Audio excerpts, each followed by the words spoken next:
जय शिवराय मित्रांनो, स्वागत आहे तुमचं आपल्या शेती आणि सरकारी योजना यूट्यूब चॅनलमध्ये। आज आपण एक खूप महत्त्वाची माहिती पाहणार आहोत, जी थेट बांधकाम कामगार आणि त्यांच्या मुलासंबंधित आहे। होय मित्रांनो, 2025 पासून बांधकाम कामगारांच्या मुलांसाठी जी शिष्यवृत्ती योजना आहे, त्यात काही मोठे बदल झाले आहेत। सरकारने नवीन नियम आणलेत, नवीन कागदपत्र बंधनकारक केलीत आणि त्याच्याबाबतचा जी.आर. सुद्धा जाहीर केला आहे। या व्हिडिओमध्ये आपण पाहणार आहोत नवीन नियम काय आहेत, कोणत्या कागदपत्रांची गरज आहे, फॉर्म भरताना काय चुका टाळायच्या आणि शिष्यवृत्ती मिळवण्यासाठी संपूर्ण प्रक्रिया एकदम सोप्या भाषेत पाहणार आहोत। म्हणून व्हिडिओ शेवटपर्यंत नक्की पहा, जेणेकरून तुम्हाला संपूर्ण माहिती मिळेल। चला तर जाणून घेऊया योजना कोणासाठी आहे। ही योजना फक्त आणि फक्त नोंदणीकृत बांधकाम कामगारांसाठी आहे। नोंदणीकृत म्हणजे ज्या कामगारांचं नाव महाराष्ट्र इमारत व इतर बांधकाम कामगार कल्याणकारी मंडळामध्ये आहे। पण एक अट आहे, नोंदणीसह रिन्युअल सुद्धा चालू असायला हवं। जर रिन्युअल संपलेला असेल तर तुमचा फॉर्म भरता येणार नाही।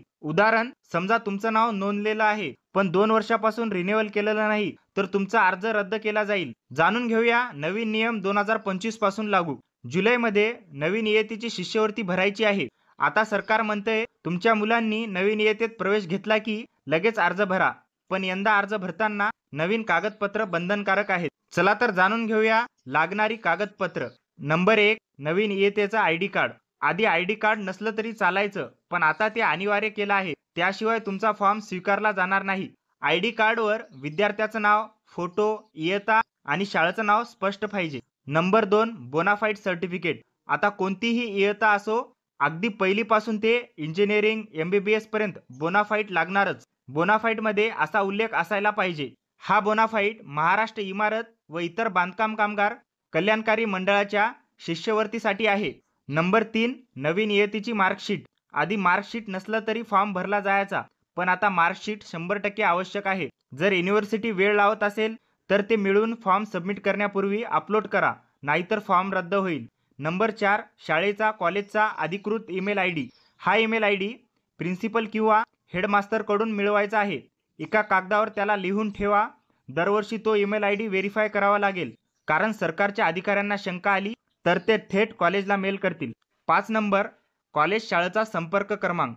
लँडलाईन नंबर किंवा प्रिन्सिपल, हेडमास्टर यांचा मोबाईल नंबर चालतो। कॉलेजशी थेट संपर्कासाठी हा आवश्यक आहे। इतर आवश्यक डॉक्युमेंट, कामगारांचा आधार कार्ड, रजिस्टर मोबाईल नंबर, आधार लिंक केलेला नंबर असायला हवा। कामगारांचं बँक खातं, विद्यार्थ्यांचं नाही।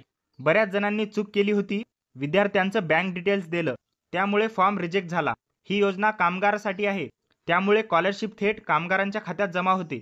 चला तर जाणून घेऊया अर्ज भरण्याची प्रक्रिया। नवीन इयत्तेचा प्रवेश झाला की फॉर्म लवकरात लवकर भरावा।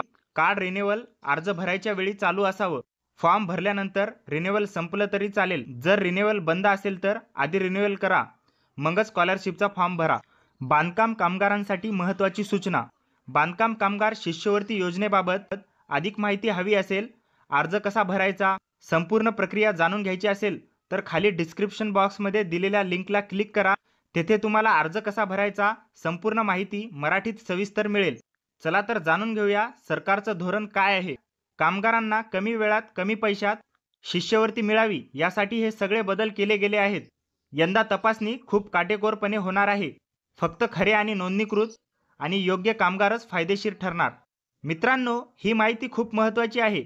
कृपया हा व्हिडिओ अशा कामगारापर्यंत पोहोचवा ज्याला स्कॉलरशिपसाठी अर्ज भरायचा आहे किंवा भरणार आहेत। जर अजून काही शंका असतील तर कमेंट बॉक्समध्ये विचारा, पण आधी लाईक करा, चॅनलला सबस्क्राईब करा, म्हणजे तुमची कमेंट लगेच दिसेल आणि मी उत्तर देईल। जर व्हिडिओ आवडला असेल तर लाईक करा, शेअर करा आणि अशाच माहितीसाठी आपल्या शेती आणि सरकारी योजना यूट्यूब चॅनलला सबस्क्राईब करा। भेटूया पुढच्या नवीन अपडेट आणि नवीन माहितीसह। तोपर्यंत जय शिवराय।